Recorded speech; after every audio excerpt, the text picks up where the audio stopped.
আপনি নিজেই একটি রাষ্ট্রীয় ক্ষমতায় বসে বলছেন যে আওয়ামী লীগের রাজনীতি দিল্লিতে ধ্বংস হয়ে গেছে। আপনি তো রায়ই দিয়ে দিচ্ছেন। আওয়ামী লীগের যে পতন হয়েছে এইটা স্বাভাবিক কোনো রিজিম চেঞ্জ না।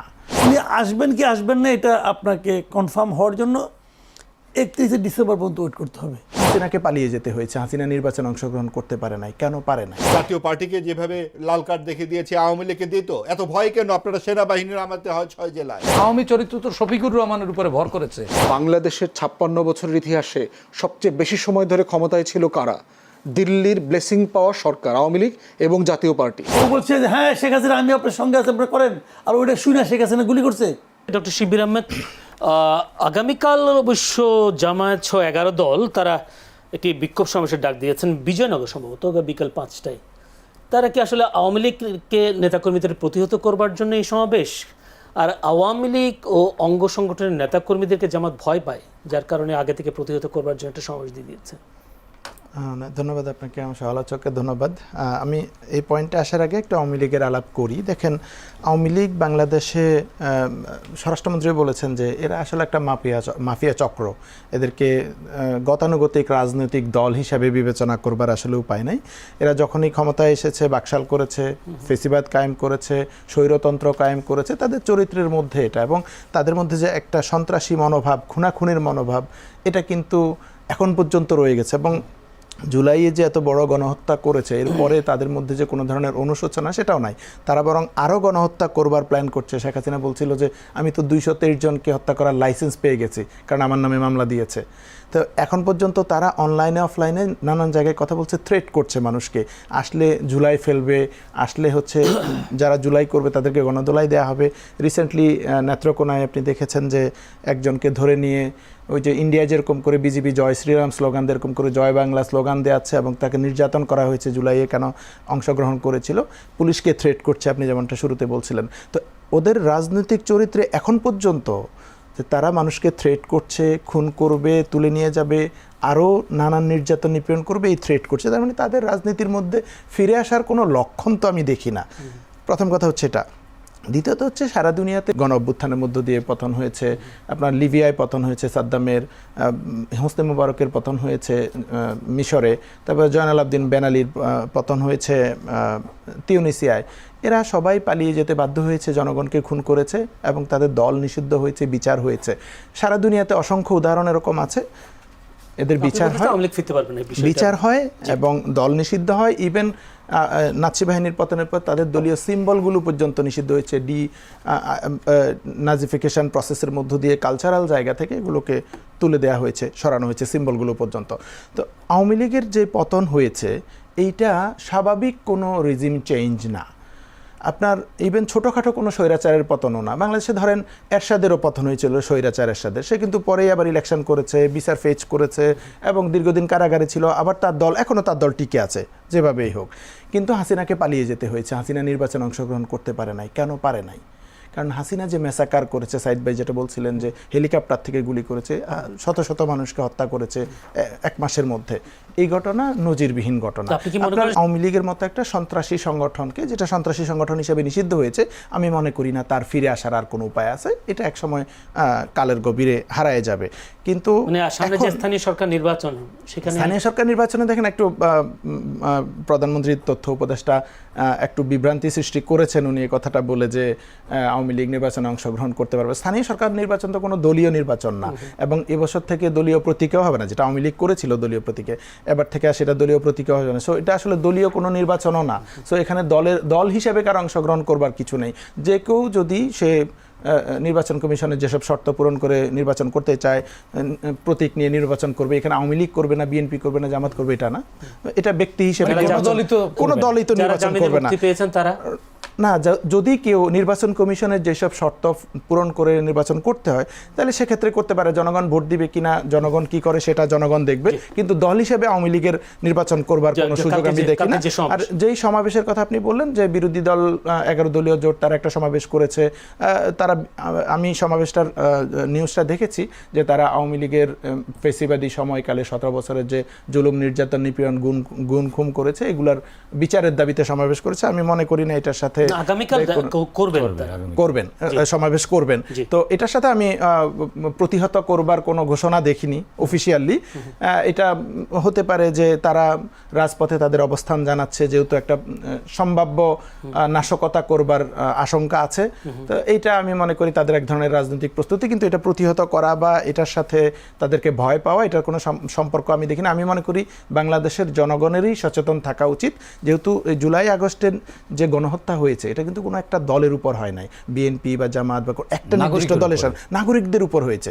এবং নাগরিকরা দল মত নির্বিশেষে লাখ লাখ মানুষ রাস্তায় নেমে এসেছে। তো আমি মনে করি যাদের বিরুদ্ধে জনগণের এই রকম একটা ঐক্য আছে তারা আর ফিরতে পারবে না। জনগণ দলীয় নেতা মাননীয় তিনি বলেছেন 96 সালের মতো পরিবেশ কিন্তু আমরা ক্রিয়েট করব। 96-তে জানি আমরা গান পাউডার দিয়ে জাহাঙ্গীর কবির নানক হোটেল শেরাটনের সামনে 8 জনকে পুড়িয়ে হত্যা করেছিল। আমরা জানি 96 সালে শেখ হাসিনা বলেছিল লাশে আমি লাশ চাই, লাশ। আজকে শফিকুর রহমানও 96-এর হুমকি দিয়েছেন। সেই চরিত্র জামাতের মধ্যে ফিরেছে। রক কাটার রাজনীতি, খুনের রাজনীতি, এটা জামাত ফেরানোর চেষ্টা করছে, কারণ তারা ক্ষমতার জন্য মরিয়া হয়ে আছে। আপনি দেখেন না, তারা প্রকাশ্যে বলে, হ্যাঁ তাদেরই জোট সঙ্গী এনসিপি বলে যে আওয়ামী লীগের মধ্যে যারা ভালো আছেন তারা আমাদের দলে যোগ দিতে পারেন, তারা রাজনীতিতে আমাদের সাথে যুক্ত হতে পারেন। আরে ভাই, যেটা আওয়ামী লীগ করে সেটা আবার ভালো হলো কি করে? সেটা কি সরি বলছে 24-এর জন্য?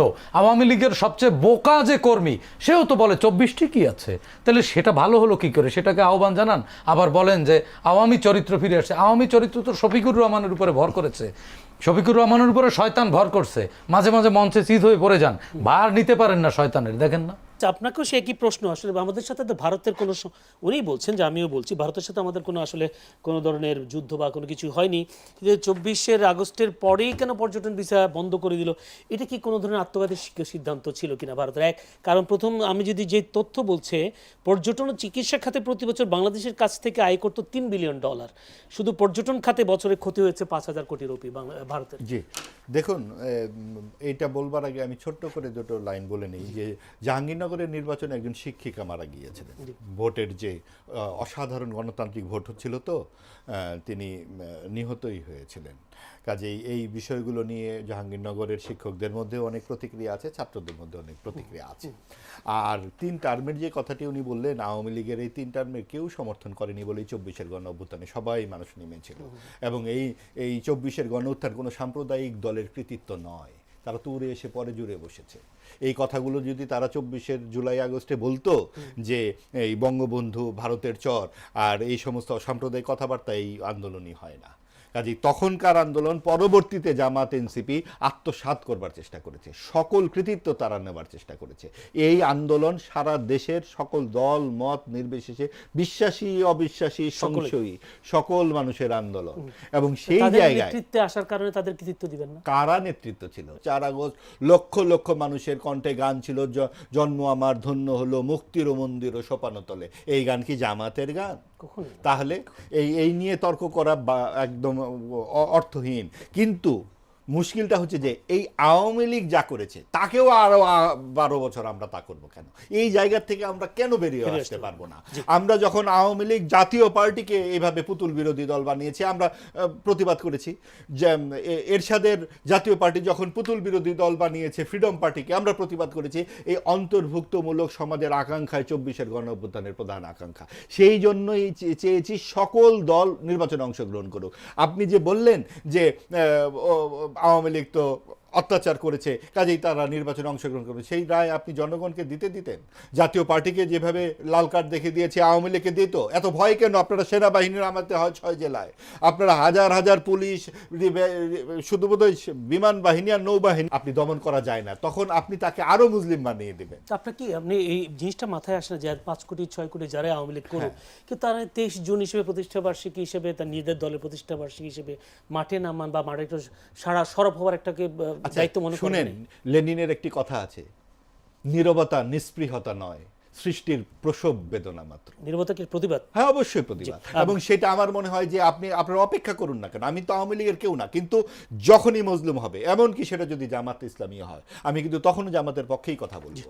যে আপনি যদি জামাতকে আপনি জোর করে বলেন যে না আপনি নির্বাচনে অংশগ্রহণ করতে পারবেন না, যেটা করেছিল আওয়ামী লীগ, এবং যেভাবে এটা অন্যায়, সেই অন্তর্ভুক্তিমূলক সমাজের আকাঙ্ক্ষা সেখানে ক্ষতিগ্রস্ত হয়। এবং আপনাকে সবাইকে কথা বলতে দিতে হবে, এবং আপনার আজকে যে এই নীরবতার ভাষা অনেক বেশি শক্তিশালী। এখন পর্যটন ভিসা, ভারতের ভিসা, আওয়ামী লীগকে পতন হয়েছে আওয়ামী লীগের, কিন্তু ভারত কেন ভিসা বন্ধ করে দিল? আওয়ামী লীগের তো পতন হয় নাই, রাজনীতিতে একদল আসবে যাবে, এটাই তো, যেহেতু গণতন্ত্র দিচ্ছিল না আওয়ামী লীগ, জনগণ তখন বাধ্য করেছে আওয়ামী লীগকে, ক্ষমতাচ্যুত করেছে, এবং তাকে ক্ষমতায় আসতে হলে জনগণের ভোটে আসতে হবে। যেমন এখন বিএনপি আছে, তার মানে চিরকাল সে থাকতে পারবে না, তাকে 5 বছর পরে আবার ভোটে দাঁড়াতে হবে। মুফতে জামাত যেটা করেছে, যে ওই যে 3% ভোট 36% নিয়ে গেল সরকারি বন্দোবস্তে, তারা চাচ্ছে এই 77 আসনকে 177-এ করা যায় কিনা, যদি বিরোধী দল যত কম থাকবে আমাদের 177 হওয়া তত সুবিধা। কিন্তু মুশকিলটা হচ্ছে এই 177 যে আপনি বিরোধী প্রধান দলের প্রতিনিধি, আপনার আদর্শ কি, আপনার দর্শন কি, আপনার অর্থনৈতিক চিন্তা কি, আপনার শিক্ষা ব্যবস্থা কি, কিছুই আমরা জানি না। পর্যটন ভিসার যেই ব্যাপারটা, ভারতের রাজনৈতিক সিদ্ধান্ত তো আমরা বলতে পারবো না। একটা প্রতিবেশী দেশ হিসেবে নানান রকম টেনশন পারস্পরিক সকল দেশের মধ্যেই থাকে। বাংলাদেশের যে আবির্ভাবটা মুক্তিযুদ্ধের সময়, সেটা কি আসলে সকলের জন্য সহনীয় ছিল? বাংলাদেশ তো ভারতের প্রধানত প্রথম দিনই হয়নি, বঙ্গবন্ধু প্রথম সুযোগেই তাদের সেনাবাহিনী পাঠিয়ে দিলেন এবং ওআইসিতে গিয়ে যুক্ত হলেন। আপনি দেখুন যে মাত্র 3.5 বছরের মধ্যে এই ভদ্রলোক একটি দেশকে সেকুলারিজমের জায়গায় নিয়ে গেলেন, এবং এই সেকুলারিজম শুধুমাত্র বাংলাদেশের সংবিধানেই আছে, ভারতেও নাই। সমাজতন্ত্র ভারতের সংবিধানে ঢুকেছে 76 সালে, আমরা 71 সালে আমাদের যুক্ত হয়েছে। গণতন্ত্র, সমাজতন্ত্র, ধর্মনিরপেক্ষতা, এই চিন্তাগুলো বঙ্গবন্ধুর নিজস্ব, যেটা নির্বাচনের আগেও 70 সালে 69 সালেও তিনি সেইগুলো বলেছেন। এবং এই যে এই আলাপগুলো আমরা কেন করতে চাই, কারণ বাংলাদেশের যেই একটা আদর্শ, সেইটা কিন্তু মুক্তিযুদ্ধের মাধ্যমেই প্রকাশিত হয়েছে। সেইটাকে বারবার বাধাগ্রস্ত করে দেওয়া এবং অন্যদিকে পেছনের দিকে নিয়ে যাওয়ার জন্য যে যাত্রাটা, সেটা কিন্তু অন্তর্বর্তীকালীন সরকারের সময়ে সম্পন্ন হয়েছে। এই যে পাকিস্তানপন্থী যাত্রা, সেটাকে ভারতের টেনশন হতে পারে। ভারত সেই জন্য অন্তর্বর্তীকালীন সরকারের সময় এইসব বন্ধ, যেমন আপনি দীপুচন্দ্র দাসের ঘটনাটি দেখুন, সাম্প্রদায়িক যে ব্যাপারগুলো ঘটেছে, সরকারের তো সেখানে নিষ্ক্রিয়তা ছিল, এবং সরকার এই ধর্মনিরপেক্ষতার মূলে কুঠারাঘাত করেছে। যে এই জুলাই সনদ হয়েছে, সেখানে লেখা হানাদার বাহিনী, পাকিস্তান বাহিনী হানাদার বাহিনী হলো কবে? এই টেনশন যদি ভারত বোধ করে, আপনি তাকে দোষ দিতে পারবেন না। কিন্তু গণতান্ত্রিক সরকার আসবার পরপরই ভারতের সাথে বাংলাদেশের সম্পর্কে আমরা অনেক উন্নয়ন দেখতে পাচ্ছি। ভবিষ্যতে আটকে দিলেন, উনি বললেন যে প্রধানমন্ত্রী যাবেন কেন? শেখ হাসিনা যে ফিরে আসবে, চলতি বছরেই ফিরে আসার যে একটা ঘোষণা তিনি দিয়েছেন এনডিটিভিকে, সেই ফিরে আসাটা আসলে কতটা সহজ, বা বাংলাদেশের কারো কাছে এরকম কোনো খবর আছে কিনা যে শেখ হাসিনা খুব দ্রুত ফিরবে? না, আমি এটা বলতে পারবো না কারোর কাছে খবর আছে কিনা, গোপনে কারোর কাছে খবর থাকতেও পারে, এটা তো আর আমার বলতে পারার কথাও না। আপনার সিনিয়র সাংবাদিক হিসেবে আপনাদের কাছে কোনো সময় ফোন? এটা সিনিয়র জুনিয়র কোনো ব্যাপার না ভাই, এটা উনি আসবেন কিনা উনি জানেন। তবে আপনি আমাকে বলতে আপনি আপনাকে জিজ্ঞেস করতে পারেন যে এটা আসলে সম্ভাব্য কি হতে পারে, আশাটা রাজনৈতিকভাবে কতটা গ্রহণযোগ্য হতে পারে, অথবা কি মানে এর আসার পর কি হতে পারে, এটা নিয়ে আলোচনা করতে পারেন। দেখেন, উনি আসবেন কি আসবেন না, এটা আপনাকে কনফার্ম হওয়ার জন্য 31 ডিসেম্বর পর্যন্ত ওয়েট করতে হবে। কারণ উনি বলেছেন যে এই বছরের মধ্যে আসবেন, 31 ডিসেম্বরের পরে তো এই বছর থাকবে না, কাজে আসলে উনি আগামী 5 মাসের মধ্যে আসবেন। এখন প্রশ্ন হচ্ছে আসবেন কিভাবে, অথবা আরেকটা প্রশ্ন হতে পারে আসলে পরে কী হতে পারে। এখন আসলে উনি আগে একবার বলেছিলেন, কিন্তু যখন ইউনূস সাহেব ক্ষমতা ছিলেন তখন বলেছিলেন যে উনি আশেপাশে আছেন, চট করে ঢুকে যাবেন। তো এই দফায় উনি আসতে পারেন, আবার আসতে নাও পারেন, কিন্তু আসেন আর না আসেন, উনি যে কথাটা বলেছেন এটাকে আমি গুরুত্ব দিই। আগেরবার চেয়ে এবারটা গুরুত্ব দিচ্ছেন? হ্যাঁ, আগেরটা গুরুত্ব দেন, এইবারটা গুরুত্ব দিচ্ছি কেন, অনেক সময় না মানুষ মানে আপনার কথা বলার সময় স্লিপ অফ টাং হয়ে যায়, অথবা আবেগে আপ্লুত হয়ে কিছু বলে ফেলা। কিন্তু যখন মানুষ এটা কিছু লেখে, তোর মধ্যে হিসাব নিকাশ করে লেখে, আবার লেখাটা একবার রিভাইজ দেয়, পরে বানান টানান দেখে এরকম। ওনার যে ইন্টারভিউটা এনডিটিভি প্রচার করেছে, এটাকে লিখিত ইন্টারভিউ আসলে। এনডিটিভি ওনাকে প্রশ্ন পাঠিয়েছেন, উনি এটা লিখিত উত্তর দিয়েছেন। কাজে এটা ওনার চিন্তা ভাবনা করে বলা কথা। শেখ হাসিনার ভালো মন্দ নিয়ে আপনি যত কিছু বলেন না কেন, আমি কিন্তু শেখ হাসিনাকে মূর্খ মনে করি না। ওনার উনি মেধাবী লোক, কোনো সন্দেহ নেই এতে। একটা লোক এত এত অপকর্ম করছেন টানা 10-15 বছর, তাই না? একদম মানে কিছুই না বুঝলে, কিছুই না জানলে এটা পারতেন না, করছেন তো। জনবিক্ষোভ না হলে, মানে সর্বাত্মক মানে মানুষের বিক্ষোভ না হলে আমাদের দেশের যে পলিটিক্যাল পার্টি, এক্সিস্টিং যে পলিটিক্যাল পার্টিগুলি ছিল, এই পলিটিক্যাল পার্টির তো ওনাকে নামানোর অনেক চেষ্টা করছে, পারে নাই তো রে ভাই। শেষ পর্যন্ত পাবলিকের নামাইছে যায়নি, তাই না? কাজেই এটা মানে ওনার ওনার ওনার এই মানে মেধাটা উনি কোন জায়গায় ব্যয় করছেন ওনার ব্যাপার, কিন্তু ওনার মাথায় বুদ্ধি আছে এবং এই বুদ্ধি খাটে উনি একটা কথা বলছেন। এই কথার রাজনৈতিক গুরুত্ব আমি মনে করি অনেক কীভাবে বলি আপনাকে। প্রথমত আমি যেটা মনে করি যে এর মাধ্যমে তার দলের যে নেতাকর্মী যারা আছে তাদের মধ্যে এক ধরনের, এটাকে কি বলবো, এক ধরনের এনার্জি, এক ধরনের এটা তৈরি হবে, এতে আমার কোনো সন্দেহ নেই। এর আবার নেতিবাচক দিকও আছে। এনার্জির ঠেলায় কেউ হয়তো লাফায় রাস্তায় চলে আসবে, এসে পুলিশের দুটো পেদানি খাবে, অথবা একটা মামলা হবে, আবার তার ফ্যামিলি কিন্তু একটা দুর্বিষহ অবস্থার মধ্যে পড়বে। এটা হলো একটা নেতিবাচক দিক। ইতিবাচক দিক হলো তারা ডিসেম্বর পর্যন্ত এই এনার্জিটা তাদের মধ্যে লালন করবে। তারা ডিসেম্বর পর্যন্ত ভাববে যে হয়তো আমার নেত্রী আসবে। দেখেন, প্র্যাকটিক্যালি চিন্তা করলে শেখ হাসিনার আইসা, বাংলাদেশে আইসা আবার নতুন করে আওয়ামী লীগের দায়িত্ব নেওয়ার মতো বয়স ওনার নাই। আসলে বয়স একটা ফ্যাক্টর। আপনি যত পাওয়ারফুল লোক হন, ট্রাম্পের জন্য কিন্তু বয়স ফ্যাক্টর। কাজেই ওনার সেই অ্যাবিলিটি আছে বলে আমি পার্সোনালি মনে করি না। এনডিটিভি তাকে একটা প্রশ্ন করেছেন, বাংলাদেশের বর্তমান সরকারের কিছু সীমাবদ্ধতার সুযোগে আওয়ামী লীগ আবার খানিকটা জনসমর্থন ফিরে পাচ্ছে বলে দাবি করা হচ্ছে। এই সমর্থনকে রাজনৈতিক সাফল্যে রূপ দেওয়ার মতো সাংগঠনিক শক্তি আসলে আওয়ামী লীগের আছে কিনা?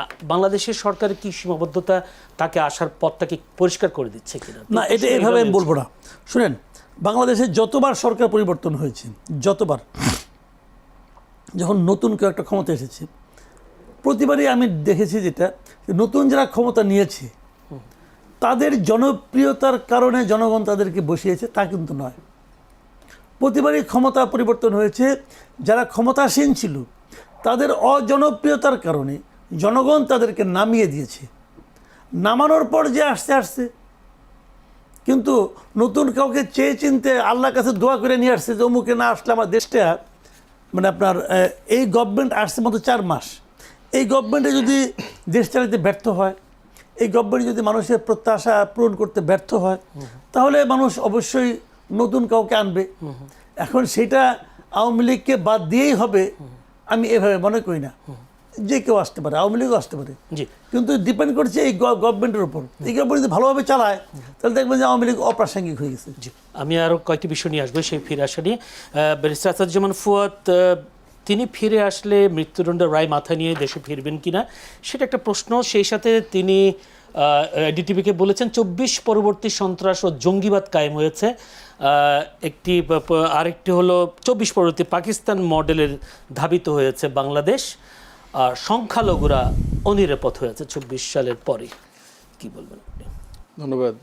প্রথম কথা হচ্ছে যে আমি এ কথা বারবার বলেছি যে আওয়ামী লীগের রাজনীতিতে ফেরার আর কোনো সুযোগ নাই। পলিটিক্যালি, রাজনৈতিকভাবে সে ডেড।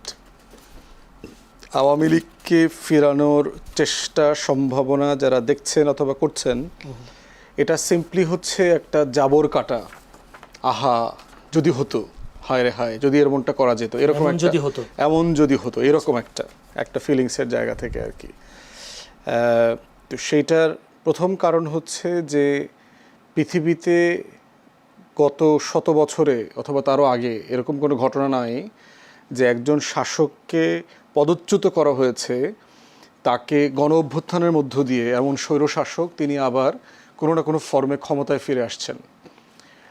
বাংলাদেশের, আমাদের এই ভূখণ্ডের ইতিহাসে দেখবেন সেই 13শ শতাব্দীতে সেন বংশের যে রাজা লক্ষণ সেন, তার রাজদরবারের পিছনের গেট দিয়ে খাবারের সময় পালায় চলে গেছেন। তো চলে যাওয়ার পরে কিন্তু লক্ষণ সেন আবার নদিয়া মুর্শিদাবাদ দখল করতে পারেন নাই, ফিরে আসেন নাই। তো 800 বছর পরে আমার এই বৃহত্তর সুবা বাংলা, যেটা সুলতানি বাংলা, সেই বাংলাতে এই ঘটনাটা দ্বিতীয়বার ঘটেছে। সেটা হচ্ছে শেখ হাসিনার ক্ষেত্রে। রান্না করা খাবার ছিল, টেবিলে গুছানো ছিল, খাবার সময়ও হয়েছিল, কিন্তু তিনি পিছনের দরজা দিয়ে পালায়া চলে গেছেন। এবং শুধু নিজে পালিয়ে যান নাই, পালিয়ে যাবার আগে ওনার আত্মীয় স্বজন যারা ছিল তাদের সবাইকে তিনি পালানোর ব্যবস্থা করেছেন। তো সেই রকম, যদি আমি কথাটা বারবার বলেছি, এটা শুনতে খারাপ লাগতেছে, গণভবনে যদি ওই দিনকার শেখ হাসিনা মারা যেত তাহলে আওয়ামী লীগ বেঁচে যেত, দল আকারে, তার রাজনীতি আকারে। কিন্তু যেই দলের নেতা তার পুরো লক্কর ঝক্কর বাহিনী সহ, আত্মীয় স্বজন সহ ধারাবাহিকভাবে 36 দিনে পালাইছে, সেই বাহিনীর নেতা আর কোনো দিন নেতা আকারে ফিরতে পারবে না। এটা সিম্পলি প্র্যাকটিক্যাল না। আওয়ামী লীগের লোকদের সাথে তো আমাদেরও কিছু পরিচয় আছে। আপনার আওয়ামী লীগের নেতাকর্মীরা নিজেরা একসাথে বসলে শেখ হাসিনা এবং তার ক্যাবিনেটের 14 গোষ্ঠী উদ্ধার করে তারা কনভারসেশনে। আওয়ামী লীগের নেতাদের এক গ্রুপ খেললে আওয়ামী লীগের ফেরার সিম্পলি কোনো যৌক্তিক জায়গা নেই। এখন আবার হিস্ট্রিতে চলে যাই, আওয়ামী লীগ ফিরবে না নাকি শেখ হাসিনা ফিরবে না? কোনোটাই ফিরবে না। পলিটিক্যালি 15 আগস্টের পরে তো আওয়ামী লীগ ফিরেছে বেশ অল্প এখন কয়েক বছরের পার্থক্যটা মধ্যে। বলি, 75 আর 24-এর পার্থক্য হচ্ছে 75-এ কোনো গণ অভ্যুত্থান হয়নি, 75-এ একটা কু হয়েছে। কিছু মুক্তিযোদ্ধা প্রচণ্ড বীরত্বের সাথে যারা যুদ্ধ করেছেন বিভিন্ন সেক্টরে, সেই রকম যোদ্ধারা কু করে শেখ মুজিব এবং তার পরিবারের সদস্যদেরকে হত্যা করেছেন। সেটার সাথে পুরো সারা বাংলাদেশ এই প্রসেসের সাথে ইনভলভ ছিল না। ক্ষমতা কে নিয়েছে? 75-এ শেখ মুজিব মারা যাওয়ার পরে ক্ষমতা কে নিয়েছে? মোস্তাক আহমেদ। কোন দলের নেতা? আওয়ামী লীগের। তো আওয়ামী লীগের বাকশালের শেখ মুজিবের ক্যাবিনেটের 22 জন মোস্তাক আহমেদের সাথে একই ক্যাবিনেটে মন্ত্রী হয়েছে, পালাইতে হয়নি তো। আওয়ামী লীগের নেতাকর্মীরা দেশে ছিল। আওয়ামী লীগ 4 টুকরা হয়ে 79 সালে নির্বাচন করেছে না? 4 টুকরা আওয়ামী লীগ নির্বাচন করছে একসাথে। তাহলে কি পালায় নাই তো? তাহলে আওয়ামী লীগের লোকজন ছিল তো কেন? কারণ হচ্ছে শেখ মুজিবের অন্যায় অপকর্মের বিরুদ্ধে কু হয়েছে, পরিবারের সদস্যদেরকে হত্যা করা হয়েছে, সারা দেশবাসী খুশিও হয়েছে, কিন্তু গণ অভ্যুত্থান হয়নি এবং শেখ মুজিব পালায়া যায় নাই। এটা হলো সবচেয়ে বড় জিনিস। শেখ মুজিব দেশে ছিল, দেশে বসে সে খুনের শিকার হয়েছে। আপনি বলছেন 79 সালে নির্বাচন করেছে, কিন্তু এবারও যদি সুযোগ দিলে তো আওয়ামী লীগ নির্বাচন করবে। প্রশ্নে আসে না নির্বাচন। গণ অভ্যুত্থান আর ওই কুয়ের শিকার হয়ে আওয়ামী লীগের ফিরে আসা তো এক জিনিস না। তাকে পদচ্যুত করা হয়েছে। তো পদচ্যুত করে যে পালায়া চলে গেছে তাকে আবার ক্ষমতায় আনা অথবা নির্বাচন করা, ক্ষমতা রাজনীতি করতে দেওয়ার আলোচনাটা কখন আসবে? যখন তার 17-18 বছরের কুকর্মের, খতিয়ানের, আমলনামার, গণহত্যার, নির্বাচন ধ্বংস করার, অর্থনীতি ধ্বংস করবার বিচার আচার হবে। এই নেগোসিয়েশন তাকে করতে হবে। যেই দলের একটা নেতাকর্মী এখন পর্যন্ত জাতির কাছে ক্ষমা চায় নাই, তারা শুধু ক্ষমা চাই না, বরং তারা এখনো পর্যন্ত মিছিল মিটিং করে হাসিনার কর্মকাণ্ডের প্রশংসা করে যাচ্ছে। তারা কেউ এটার বিপক্ষে কথা বলছে না। অতএব সেরকম একটা দলকে নেগোসিয়েশনের সুযোগ, রিকনসিলিয়েশনের সুযোগ আপনি কোথায় দেবেন? হ্যাঁ, পার্থক্য কোথায়? যারা ফৌজদারি অপরাধ করেছেন তাকে ফৌজদারি বিচার করবেন, রাজনীতি অন্য জিনিস। আওয়ামী লীগ দল আকারে রাজনীতি করতে পারবে না, কিন্তু ব্যক্তি যারা কোনো ফৌজদারি অপরাধ করেন নাই, যারা অন্যায় করেন নাই, তাদেরকে মিথ্যা মামলা দিয়ে হেনস্থা করা, চাঁদাবাজি করা, তারপরে তাদের ব্যবসা বাণিজ্য দখল করা, সেইটা হচ্ছে আইনের শাসনের লঙ্ঘন। ওই সীমাটা আমাদেরকে মেনে চলতে হবে। সেক্ষেত্রে আমি যেটা প্রশ্ন করেছিলাম যে 24 পরবর্তী পাকিস্তান মডেলের দিকে ধাবিত হচ্ছে দেশ, 24 পরবর্তী সন্ত্রাস ও জঙ্গিবাদ কায়েম হয়েছে, সংখ্যালঘুরা অনিরাপদ, এই 3টা অভিযোগ তিনি করেছেন। প্রথম কথা, সংখ্যালঘুর ব্যবসা দেখেন, বাংলাদেশে সংখ্যালঘু নিরাপত্তাহীনতা এটা একটা দিল্লির বয়ানের পলিটিক্স, যেটা আওয়ামী লীগ কন্টিনিউ করে যাচ্ছে। এবং আবুল বারাকাতের যদি রিসার্চ দেখেন, একটা বাটপার অর্থনীতিবিদ, যেটা আওয়ামী লীগের দালাল, ভারতের দালাল, এই দালাল অর্থনীতিবিদও পর্যন্ত দেখিয়েছে গত 30, 40, 50 বছরে আমাদের সংখ্যালঘুরা তাদের জমি জমা, ধন সম্পদ, বাড়িঘর দখলের লার্জ অ্যামাউন্ট 70 থেকে 80% হচ্ছে আওয়ামী লীগের নেতাকর্মীরা করছে। কীভাবে হইল? আওয়ামী লীগের সময় আপনার মনে আছে প্রিয়া শাহ নামে এক হিন্দু মহিলা ট্রাম্পের কাছে গিয়ে বিচার দিছে না, যে বাংলাদেশের 3-4 কোটি হিন্দু এখানে অনিরাপদ। তো এটা কার আমলে করছে? কার আমলে? এই যে গত হাজার হাজার হিন্দুরা দেশ ছেড়ে চলে গেছে, বাংলাদেশের 56 বছরের ইতিহাসে সবচেয়ে বেশি সময় ধরে ক্ষমতায় ছিল কারা? দিল্লির ব্লেসিং পাওয়া সরকার, আওয়ামী লীগ এবং জাতীয় পার্টি, প্রায় 30-35 বছর, 35-36 বছর। তাহলে এই পুরো সময়ে যদি হিন্দুদের সংখ্যা কমে যায়, অনিরাপদ হয়, চলে যায়, কার আমলে হয়েছে?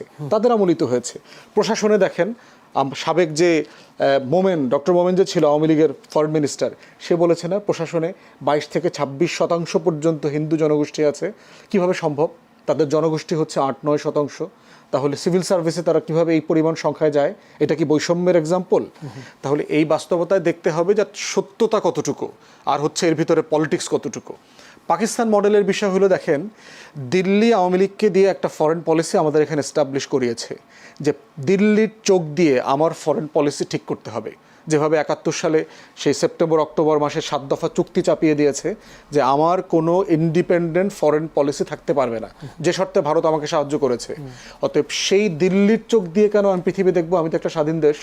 আমি কার সাথে সম্পর্ক করব, কার সাথে করব না, আমি বেইজিংয়ে আগে যাব না মালয়েশিয়াতে আগে যাব না ওয়াশিংটনে যাব, সেটা ডিকটেট করবার মানুষ তো শুধুমাত্র দেশের মানুষ।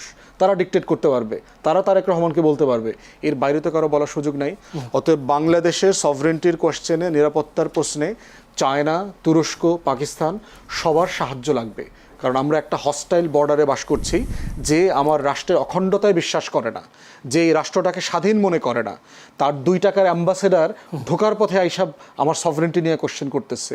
তার ওই পারে বিজেপির যে ক্লাউন পলিটিশিয়ানরা আছে, কিছু মূর্খ তৃতীয় শ্রেণীর থার্ড গ্রেডেড পলিটিশিয়ান, তারা বলে বাংলাদেশকে তার অঙ্গ, তাদের শরীরের অংশের মতো মনে হয়, মানে ভারত মাতার অঙ্গ তারা মনে করে।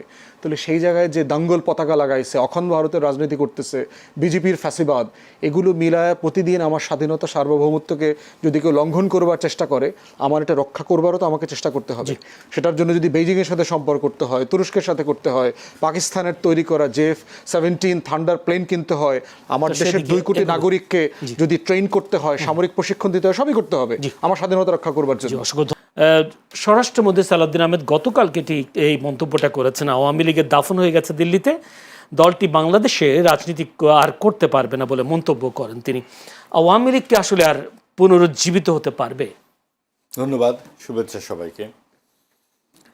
দেখুন, সরকারের একজন গুরুত্বপূর্ণ ব্যক্তি সরাসরি যখন এরকম মন্তব্য করেন, নিশ্চয়ই তার পেছনে অনেক যুক্তিগ্রাহ্য বিষয় আছে, যে কেউই যে কোনো বিষয়ে বক্তব্য রাখতে পারেন। কিন্তু আমরা যদি একদম সাদা চোখে দেখি যে পরস্পরকে নস্যাৎ করবার যে একটি রাজনীতি আমরা দেখে অভ্যস্ত, বিশেষত গত 20 বছর যদি ধরেন, বিশেষ আওয়ামী লীগের 17 বছরের শেষ 12 বছরে তো বিরোধী পক্ষকে দাঁড়াতেই দেওয়া হয়নি। তার বিরোধিতা করলেই তাকে জামায়াত এবং বিএনপি আখ্যা দেওয়া হয়েছে, বলা হয়েছে তারা অগ্নি সন্ত্রাস করে, আগুনে তাদেরকে আগুন দেওয়াই হচ্ছে তাদের একমাত্র কাজ। এবং সেই হিসেবে আমরা দেখেছি যে 3টি নির্বাচন হয়েছে বিরোধীদের ছাড়া, 14, 18 এবং 24, একটা আমিডামি নির্বাচন, রাতের বেলা নির্বাচন, একা একা নির্বাচন। তো সব কিছুর পর যখন এইটার যে তীব্র একটা অভিঘাত মানুষের মধ্যে নেমে আসে, সেটাই কিন্তু 24-এর গণ অভ্যুত্থান। গণতন্ত্র এবং জবাবদিহিতার যে মানুষের আকাঙ্ক্ষা, তার জন্য 24-এর গণ অভ্যুত্থান। আপনি যেটা বললেন যে রক্তাক্ত জুলাই মাস এখন চলছে। এখন সমস্যাটা হচ্ছে কি, ধরেন যে কোনো প্রবাহের পক্ষে কথা বললে ঠিক আছে, আপনি হচ্ছেন আমার দলের লোক এবং আপনি খুবই ভালো কথা বলছেন, কিন্তু আপনি যদি কোনো একটা বিষয়ে বিপরীত ধরনের কথা বলেন, তখনই আপনাকে আখ্যা দেওয়া হবে আপনি তমুকের দোসর, তমুকের দালাল। তখন যেমন বিএনপি জামাতের পক্ষে বলা হলে তখন বলা হয়েছে বিএনপি জামাতের দালাল। এখন যদি বলা হয় যে আপনি নিজেই একটি রাষ্ট্রীয় ক্ষমতায় বসে বলছেন যে আওয়ামী লীগের রাজনীতি দিল্লিতে ধ্বংস হয়ে গেছে, আপনি তো রায়ই দিয়ে দিচ্ছেন, তাহলে কি আর বিচারের অবসরটা থাকছে? বরং এই ধরনের গুরুত্বপূর্ণ ব্যক্তিরা যদি বলতেন একটা বিচার হচ্ছে, বিচারটা যদি সুষ্ঠুভাবে হয়, বিচারে যা বেরিয়ে আসবে সেখান থেকে নিশ্চয়ই আদালত একটি রায় দিবেন, তাহলে তো আর আদালতের উপরে কোনো সেই অর্থে একটি চাপ তৈরি হয় না। 1 নাম্বার শুনেছিলেন তখন কি লন্ডনে বিএনপি রাজনীতি শেষ হয়ে গেছিল? হয়নি তো। তার মানে এগুলো রাজনৈতিক বক্তব্য। কখনোই কোনো রাজনীতি গিয়ে আরেকটা দেশের কোনো একটা জায়গায় গিয়ে শেষ হয়ে যায় না। ভারতের কাছে যে রাজনীতির বিক্রির গল্প, আমরা তো বহুদিন ধরে দেশ বিক্রির গল্প আমরা শুনেছি। আমরা যে মার্কিন যুক্তরাষ্ট্রের 250তম বার্ষিকী পালন হলো জাতীয় সংসদে, এই ঘটনাটা যদি ভারতের ক্ষেত্রে হতো এবং আওয়ামী লীগ যদি করতো, কি দাঁড়াতো? এমনিতেই তো আওয়ামী লীগ দেশ বিক্রি করে দেয়। আর জামাতে ইসলামী তখন ওখানে গিয়ে বক্তব্য রাখছে যে মার্কিন যুক্তরাষ্ট্র আমাদের খুব ভালো বন্ধু। মার্কিন যুক্তরাষ্ট্র অবশ্যই বাংলাদেশের ভালো বন্ধু, সেই বন্ধুত্বের নজির তো আমরা বিভিন্ন সময় দেখেছি। আবার এমন কিছু কিছু ঘটনাও আমরা জানি যেগুলো আসলে ঠিক বন্ধুত্বের নজির দেয় না। সেটা সবার ক্ষেত্রেই, কেউ কখনো তো 100% বন্ধুত্ব হয় না। কিন্তু বিষয়টা হচ্ছে যখন আপনি যাকে বিরোধিতা করবেন তার জন্য আপনি একরকম কথা বলবেন, আবার আপনি যার পক্ষ অবলম্বন করবেন তার জন্য আরেক রকম কথা বলবেন। যারা আমজনতা অথবা পার্টিজান তারা এরকম কথা বলতে পারেন। এখন আপনি দেখবেন প্রায়শই একটি ব্যাপার ঘটে যাচ্ছে যে আপনার কালচারাল ফ্যাসিস্ট বলা হচ্ছে কাউকে কাউকে। একজন অভিনেত্রী পরিচালক তিনি জুলাইকে নিয়ে একটি খুব বাজে মন্তব্য করেছেন, এটা নিয়ে তো তোলপাড় হয়ে গেছে। তো এই যে বাজে মন্তব্য বা অশালীন গালি কি ইনি প্রথম দিয়েছিলেন? অর্থাৎ দুই পক্ষ থেকেই তো দেওয়া হচ্ছে। এই যে রাজনীতিতে একটা চির বিভাজিত একটা সংস্কৃতি আমরা দেখতে পাচ্ছি, এটা কি আমাদের গত 20 বছরের সংস্কৃতির ধারাবাহিকতা ছাড়া আর কি? তখন আপনি বিএনপি জামাতকে সমাজচ্যুত করবেন যে তারা থাকতে পারবে না সমাজে, এখন আপনি আওয়ামী লীগকে সমাজচ্যুত করবেন তারা থাকতে পারবে না সমাজে। তাতে লাভ কি? তখন লাভ হয়েছিল আওয়ামী লীগ এবং তাদের আমরাও মামুদের। এখন লাভ কি? এখন লাভ হচ্ছে বিএনপি ও আমরাও মামুদের। আমি একটা প্রশ্ন করি, সেটা হচ্ছে আপনি একটা সালাউদ্দিন আহমেদের কথা বলেছেন, তিনি শিলংয়ে ছিলেন, তারেক রহমান লন্ডনে ছিলেন, তারা কি গণ অভ্যুত্থানের মুখে পালিয়ে গিয়েছিলেন? তাহলে নিশ্চয়ই না, নিশ্চয়ই না। এবং গণ অভ্যুত্থানের মুখে পালিয়ে যাওয়াটা নিয়েও তো নানান রকম মানে অনেক কথাবার্তা আছে, সেগুলোর জন্যই তো আইন কানুন। আমরা এখানে বসে সিদ্ধান্ত দিয়ে দিতে পারি না, জীবিতই নাই, এগুলো সব এআই এর কণ্ঠস্বর, এগুলোও বলা হচ্ছে। অর্থাৎ আপনাকে তো বাস্তবতায় দাঁড়াতে হবে। তখন যেই ঘটনাটা ছিল 1/11-এর সময় তারেক রহমান সাহেবকে যে নির্যাতন করা হয়েছে, নির্যাতন করার সময় যেই কাগজে লেখানো হয়েছিল মুচলেখা, আপনার নিশ্চয়ই এই মুচলেখাটিকে আপনি বলবেন না যে খুব শতপ্রণোদিত হয়ে দেওয়া হয়েছিল, ওটাও তো জোর করে দেওয়া হয়েছিল। তাহলে জোর করে আর কখন কি করা হয়েছিল আমরা তো জানি না। তখন তারেক রহমানের সাহেবের এই ঘটনাটা কি 17 বছরে বলা গিয়েছিল? তখন বললে কি এই অনুষ্ঠান আপনি প্রচার করতে পারতেন? তাহলে এখনো তো অনেক কিছু হয়তো বলা যাবে না, যা যখন সেই সব বললে হয়তো অনুষ্ঠানই প্রচার করা যাবে না। যদি শেখ হাসিনা ফেরে, বা আপনারা বলছেন হয়তো ফিরতে পারে, যদি ফিরে আসলে কাদের বেশি ক্ষতি বা কারা বেশি বিপদে পড়বে বলে মনে হয়? দেখেন, সে নিজেও বেশি বিপদে পড়তে পারে, হতে পারে অনেক কিছু। আমি বলতে পারবো না, বাট একটা জিনিস হলো কি, আমি কিন্তু কতগুলো সম্ভাবনার কথা বলছি। যে ধরেন হাইপোথেটিক্যালি, ধরেন উনি ফিরল, হয়তো সকল সম্ভাবনাকে আমি বাদ দিলাম, সব কিছুকে বাদ দিয়ে বললাম যে উনি প্লেনে করে কীভাবে প্লেনে ফিরল, এয়ারপোর্টে উনি যেদিন আসবেন সবাই জানলো, তাহলে কি হবে? তাহলে ওনার তো অনেক কর্মী সমর্থক আছে, আওয়ামী লীগের লোকজন তো আছে বাংলাদেশে। আওয়ামী লীগকে আপনি রাজনীতি করতে দেন বা না দেন, দিতে চান বা না চান, এর উপর তো নির্ভর করবেন এই লোকগুলো বাংলাদেশে আছে। এদেরকে আপনি বঙ্গোপসাগরে নিয়ে ফেলে দিতে পারবেন না, এরা কর্পূরের মতো উবেও যাবে না। তো তারা যদি ওখানে যায়, গেলে কি হবে? গেলে একটা ম্যাসাকার অবস্থা হয়ে যাবে। যে মনে করেন এখন ওনাদের যদি আপনি যেতে না, যেমন ধরেন 23 তারিখে ওনাদের প্রতিষ্ঠা বার্ষিকী, কই অনলাইনে কে জানি কী বলছিল, প্রতিষ্ঠা বার্ষিকী পালন করো, কী পালন করবো তাও বলে নেই কিছু। তাতেই দেখেন গভর্নমেন্ট 6 জেলায় আর্মি নামাই দিছে, বিজেপিও নামাইছে। এখন তার মানে কী হয়েছে? পুলিশের উপর গভর্নমেন্ট নির্ভর করতে পারে নাই। তো এটা তো আমি মনে করি যে এক ধরনের ভীতি, এবং এই ভীতিটা একদম অমূলক ভীতি, সেটা আমি হয়তো ভাবতে পারি, কিন্তু গভর্নমেন্ট তো ভাবে নাই। গভর্নমেন্ট তো নামাইছে, এখন নামে গভর্নমেন্ট কিন্তু তার শক্তিমত, তার পরিচয় দিচ্ছে, তারা এতটুকু ভয় পাইছে। এখন যদি শেখ হাসিনা চলে আসে, তাহলে গভর্নমেন্ট কী করবে? গভর্নমেন্ট বলতে ঠিক আছে, ওখানে কেউ যাইতেই পারবে না, ওখানে 144 অথবা আপনি কারফিউ দিয়ে দিলেন, ধরলাম, সবই ধরলাম, যে তারপর সে আসলো। এখন বলবেন যে না, তাহলে এত সে বোকা হবে না, আসবে না। শেখ হাসিনা আপনি হাজার সমালোচনা করেন ভাই, কোনো সমস্যা নাই, কিন্তু সে যে একজন সাহসী মহিলা, এটা কিন্তু আপনি অস্বীকার করতে পারবেন না। তার কিন্তু ভাই সাহস আছে। 1/11 সময় দেখছি আমরা, আমেরিকা চলে গেছে, আমেরিকা থেকে তারা সবাই বলছে আপনি যায়েন না, সে কিন্তু দেশে চলে আসছে। তো এখন সাহস, দুঃসাহস অনেক কিছু হতে পারে। ধরলাম এই সাহসটা তার জন্য ক্ষতিকর, ধরে নিচ্ছি কথার কথা, ক্ষতিটা কী হবে? তাকে নিয়ে আপনি জেলে ঢোকাবেন, ঠিক আছে, ঢুকালে পরে কী হবে? তাহলে ফাঁসি দিয়ে দিবেন, কারণ তার মধ্যে তো ফাঁসি রায় আছে। অথবা আপিল হবে, আপিলের দিন পর এখনও হবে কিনা আমি জানি না, ডিসেম্বরে আসলে বোধহয় আপিলের মেয়াদ থাকবে কিনা আমি বলতে পারবো না, মনে হয় থাকবে না। তাহলে আপনি তার ফাঁসিতে চড়াই দিলেন, তারপর কী হবে? তারপরে কিন্তু সহজ কিছু হবে না। তারপরে যেটা হবে সেটার আফটার ইফেক্টে কিন্তু গভর্নমেন্টকে ভাবতে হবে। বাংলাদেশে একটা অস্থিরতা আর কতদিন চলবে ভাই? কাজেই আমি জানি না উনি কেন এগুলি বলেন, কেন বলেন না, অথবা সরকার কীভাবে হ্যান্ডেল করবে, আমি এগুলি বলতে পারবো না। কিন্তু একটা জিনিস হলো কি জানেন, আমি নিজে সবসময় মনে করি যে দেশে অস্থিরতা বেশি দিন থাকা ঠিক না। দেশটাকে আপনি দেশটাকে যদি গড়তে চান, সামনের দিকে নিতে চান, দেশটাকে দয়া করে বিভক্ত করেন না। ফুয়াদ ভাই এখানে আছেন, ওনার পলিটিক্যাল পার্টি ওনার একটা আছে, ওনাদেরও একটা ভয়েস আছে। কিন্তু আমি সকল পলিটিক্যাল পার্টিকে বলি যে আপনারা বিভক্তি রাজনীতি আর করেন না। যে খারাপ, সে সমাজে খারাপভাবে চলবে, লোককে তাকে খারাপ বলবে, তাকে লোকে ভোট দেবে না। কিন্তু সবাইকে নিয়ে চলার চেষ্টা করেন। ওই তুমি বাদ, তুমি এই দেশে নাগরিকই না, যাও, তুমি কোনো কথা বলতে পারবে না। এই যে প্রবণতাটা, এই প্রবণতাটা না আলটিমেটলি দেশের জন্য লং রানে কোনো উপকার আসবে না। এটা আমি নিজে পার্সোনালি বিশ্বাস করি।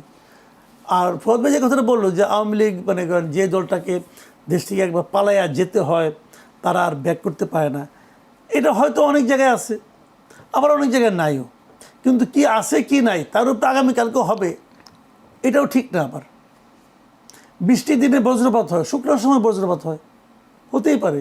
এই যে মার্কোস চলে গেছিল ওটা ফিলিপিন্স থেকে, তার পোলা তখন ওই দেশের করে সরকার প্রধান, তারই ছেলে, ওই পার্টি। তো এগুলো হবে না একদম, তা তো না। তো এখন কোশ্চেনটা হলো কি, মানুষ অনেক কিছুই ভাবে। বিষয়টা হলো যে বর্তমান সরকার যদি আওয়ামী লীগের আসার প্রয়োজনীয়তাটাকে জনমনে বুঝাতে পারে যে ওকে ছাড়াও তোমাদের চলবে, দেখো না আমি কত ভালো করতেছি, তাহলে মানুষ চুপচাপ থাকবে। আর সরকার যদি সেই কাজটা যে জিনিসটা ডক্টর ইউনূস পারে নাই, ডক্টর ইউনূসটা একটু সুবর্ণ সুযোগ পাচ্ছিল, কিন্তু সেটা পারে নাই করতে। এখন দেখা যাচ্ছে যে ইউনূসের আমলে নাকি সবচেয়ে বেশি দুর্নীতি হয়েছে। যদি সে ঠিকঠাক মতো চালাইতে পারতো, মানুষ তো ভুলেই যেত আওয়ামী লীগের কথা, কিন্তু সে তো পারে নাই। ধীরে ধীরে ধীরে ধীরে ধীরে ধীরে আওয়ামী লীগ, আপনার রাস্তাঘাটে যান, আমি তো রাস্তাঘাটে যাই তো, অনেক সময় দেখা সাক্ষাৎ হয়, লোকজন তো কথাবার্তা বলে, শুনি তো। এটা তো শোনার জন্য আওয়ামী লীগকে খেদানো হয় নাই। যে কথা শুনি এটা শুনতে তো আমি চাই না, কিন্তু শুনি তো। মানুষ কিন্তু জুলাই গণঅভ্যুত্থানে যে হতাহতের ঘটনা ঘটিয়েছে আওয়ামী লীগ সরকার বা শেখ হাসিনার নেতৃত্বাধীন, সেই ঘটনার জন্য শেখ হাসিনা তো ক্ষমা চায়নি, তাদের দলের নেতাকর্মীরাও ক্ষমা চায় না, যার ফলশ্রুতিতে আওয়ামী লীগে ফিরে আসাটা। এখানে একটা জিনিস আমি বলি আপনাকে, 24-এর গণঅভ্যুত্থানে যে ঘটনাবলী ঘটছে, যে মর্মান্তিক ঘটনাগুলো ঘটছে, এর জন্য আওয়ামী লীগ সরকার দায়ী, শেখ হাসিনার সরকার দায়ী। ধরেন পঞ্চগড়ে আওয়ামী লীগের যে সভাপতি, ইউনিয়ন সভাপতি, সে দায়ী।